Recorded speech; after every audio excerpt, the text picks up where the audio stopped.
हिंदू धर्म में लोग आखिर काशी में ही अपनी आखिरी सांस क्यों लेना चाहते हैं, और आखिर क्या है इस शहर का राज जहां एक ऐसा होटल है जहां लोग दूर दूर से इस होटल में मरने के लिए आते हैं। मैं एक ऐसी जगह खड़ा हूँ जहाँ पे दुनिया में एक इकलौता ऐसा जगह है जहाँ पे लोग मरने के लिए आते हैं। तब तक इस घर में रहते हैं जब तक वो मर नहीं जाते हैं। अब तक इस होटल में 15,000 से भी ज़्यादा लोग मर चुके हैं, और ये होटल दुनिया का पहला ऐसा होटल बन चुका है जहाँ इतने सारे लोग मरे हैं। तो इसके पीछे की राज समझने के लिए मैं पहुँचा समय से भी पुरानी नगरी काशी। बनारस जो सब कोई बोलता है, बनारस में बहुत रस है, इसलिए बनारस सब कोई बोलता है। बनारस ये है बनारस, बना हुआ रस है ये है बनारस। बनारस बाबा की नगरी है, मोक्ष की नगरी है। नगरी को बाबा ने अपने त्रिशूल पे संभाल रखा है।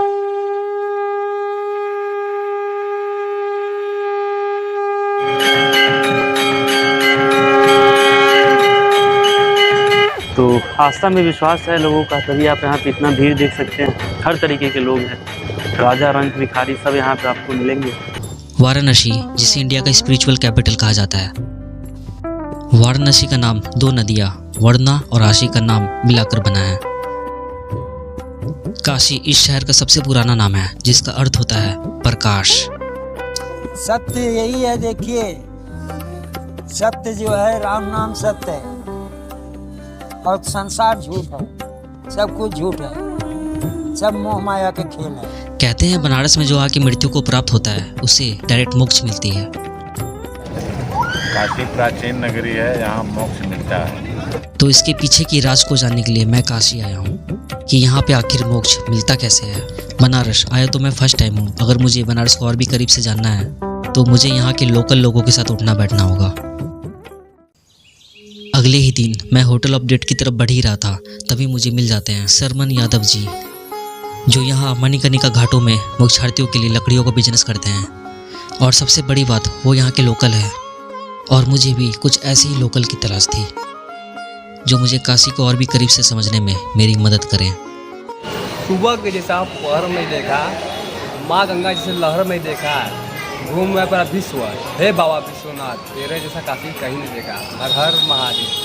घाटों से निकलकर जब हम बनारस के गलियों में पहुंचते हैं तो मुझे यहाँ एक मिस्टीरियस कुआं मिलता है जो कि मौत का ऐना दिखाता है। इस कुएं का नाम चंद्रकोप है और ये कुआं चंद्रवेश्वर मंदिर के आंगन में है। आसपास के लोगों का ऐसा मानना है, जो मनुष्य इस कुएं के जल में अपनी परछाई देख लेगा उसकी उम्र अधिक होती है, और जिस इंसान को उसकी परछाई ना दिखे उसके किसी कारण जल्द ही मौत हो जाती है। ये जैसे जिसका परछाई दिख जाता है वो समझो धरती पर रुका आता है, और जिसका परछाई नहीं दिख जाता है वो 2-3 महीने में गायब। अब भैया मेरे को इसके बारे में ऐसा बात बता दिया, अब मेरे को हिम्मत नहीं हो रहा है यहाँ पे अपना फ्यूचर दिखने का। फिर भी ट्राई करते, चलो देखते हैं क्या हमारा फ्यूचर होता है। दिख रहा है कि नहीं दिख रहा है? दिख रहा है ना, चलो वापस गए।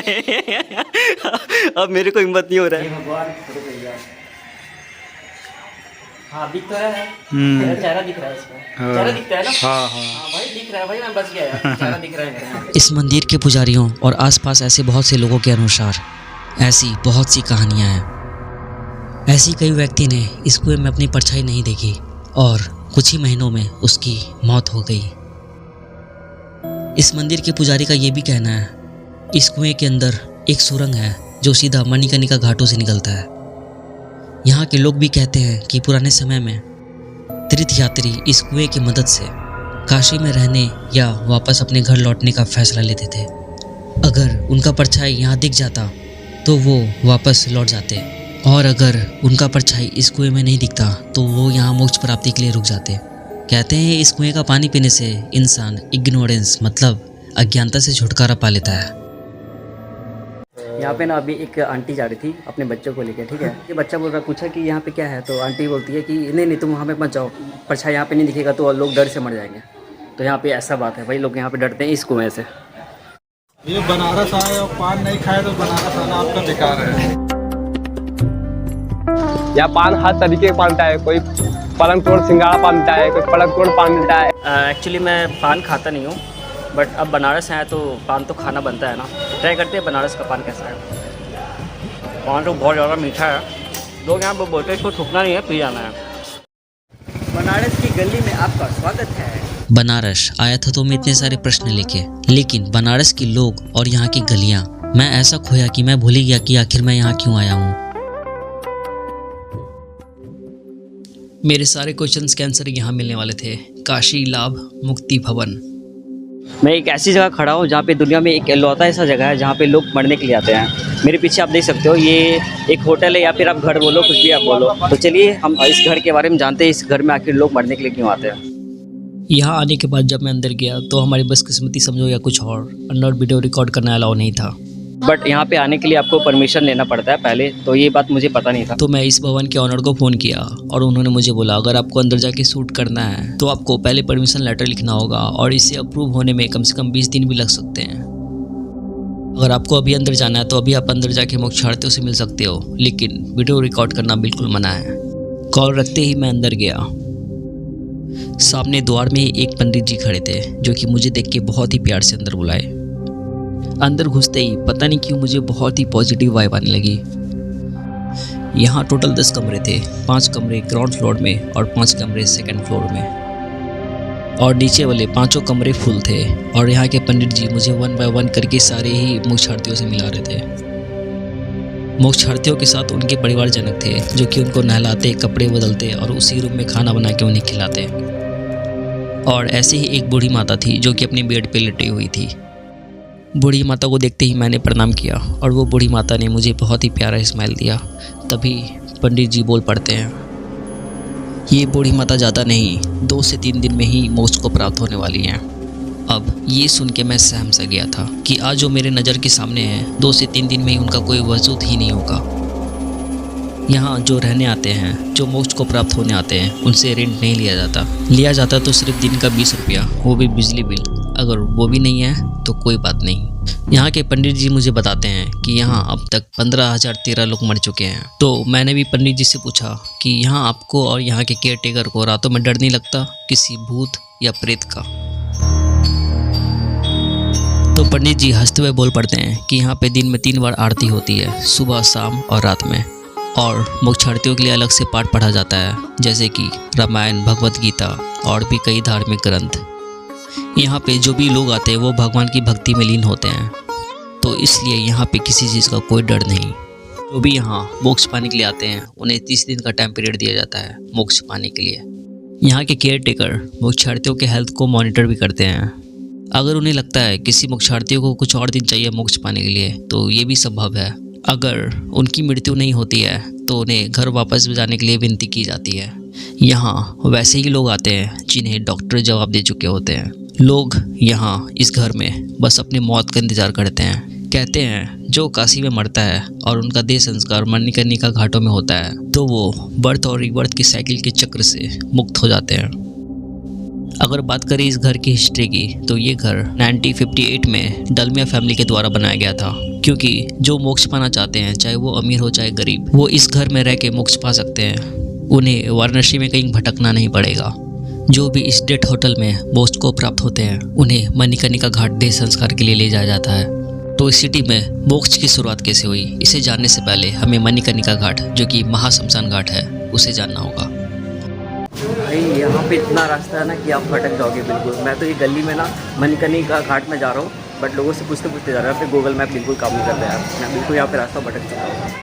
मणिकर्णिका घाटों में जाती वो गलियाँ हर वक्त राम नाम सत्य की आवाज़ से गूंजती रहती है।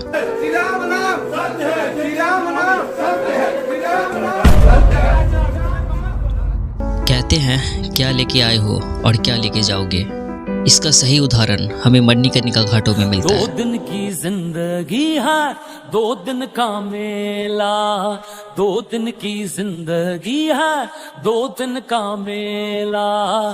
क्या लेके आया जगत में, क्या लेके आया जगत में, क्या लेके जाएगा, क्या लेके जाएगा। 2 दिन की जिंदगी है, 2 दिन का मेला। ये देखिए मणिकर्णिका घाट इसलिए है कि 2 खंड में बांटा गया है। एक हरिचंद घाट है, एक मरकंगा घाट है। जो मरकंगा घाट पे लोग आते हैं, ये मुश्क को दवा मिलता है उनको। इनको जिससे मुश्क मिलता है उससे स्वर्ग में जाते हैं। इससे मान्यता ये है कि यहाँ पे 365 दिन डेड बॉडी जलता है। भोलेनाथ की नगरी काशी में लोग मौत के इंतजार में आते हैं। दुनिया में लोग मौत से डरते हैं और काशी के लोग मौत को भी एक जश्न की तरह सेलिब्रेट करते हैं। कहते हैं जो मौत हमारे पीछे साए की तरह चली आती है उसे बाहों में समेट लेना बनारस है। ऐसा कौन सा दूसरा शहर होगा जहाँ 365 दिन चिताएं जलती हैं। मणिकर्णिका घाट एक ऐसा शराबीर घाट है जिसकी चिताओं में लपटी हुई आग कभी बुझती नहीं है, चाहे दिन हो या रात, बारिश हो जाए या तूफान आ जाए। रुकता कब है? 12:01 पे ये डेड बॉडी जलना रुक जाता है और 12:10 पे डेड बॉडी जलना शुरू होता है। इसलिए यहाँ की जो गंगा माँ देख रहे हैं आप लोग, ये गंगा माँ का पानी शांत हो जाएगा, हवा शांत हो जाएगा, अग्नि शांत हो जाएगा। अब जैसे ही 12:10 गया सब चलना शुरू हो जाएगा। तब ये महाकाल का नगरी है। कहा यह भी जाता है कि भगवान शिव आत्माओं को खुद मोक्ष का रास्ता दिखलाते हैं। इस महाघाट में आने के बाद एक ही बात बार बार मन में चलती है, इस दुनिया में मृत्यु के सिवा कुछ भी निश्चित नहीं है। जो भी कमाया है, जो भी बनाया है, सब यही रह जाना है एक दिन। सब इसी जगह, सब धन दौलत इसी जगह रहता है, इसी मिट्टी में मिल जाता है। यहाँ पे हर कर्म का भोग यहाँ मिलता है।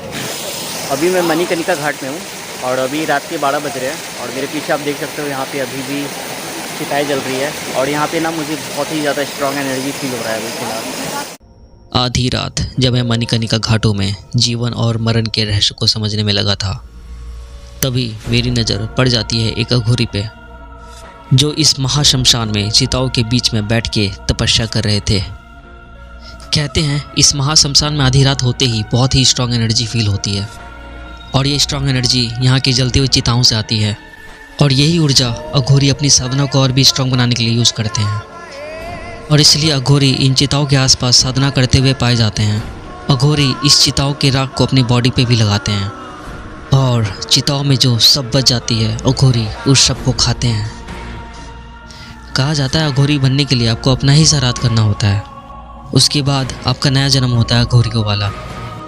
एक अघोरी बनने के लिए आपको परिवार, समाज, मोह माया सब त्यागना होता है। इतना त्याग के बाद एक अघोर अघोरी बनता है। अब बात आती है इस शहर में मोक्ष की शुरुआत कैसे हुई। तो काशी में मोक्ष की शुरुआत कैसे हुई, इसके पीछे एक ऐसी कहानी है जिसे शायद ही लोग जानते होंगे। ये कहानी है ऋषि मार्कंडेय की।